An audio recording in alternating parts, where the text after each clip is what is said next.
Welcome to Daily Devotional. Today's message is titled, God Will Not Waste Your Life. Praise be to the God and Father of our Lord Jesus Christ. In His great mercy He has given us new birth into a living hope through the resurrection of Jesus Christ from the dead, and into an inheritance that can never perish, spoil or fade. 1 Peter 1 verses 3-4. What strikes me about this verse is the phrase, a living hope. It's not a future hope, it's a hope that is with us right now. We were utterly lost, condemned to die, and through Jesus we're reborn to hope and life eternal.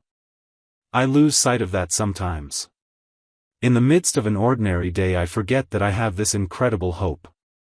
When I feel weak, forgotten, worn out or left behind, it's often because I've taken my eyes off of the hope that Jesus bought for me on the cross. I love the chorus in Chris Tomlin's version of Amazing Grace. My chains are gone. I've been set free. My God, my Savior has ransomed me. And like a flood His mercy reigns. Unending love, amazing grace. Thank you for joining today's devotional. Please remember to like, subscribe, and click the notification bell so you never miss a new message.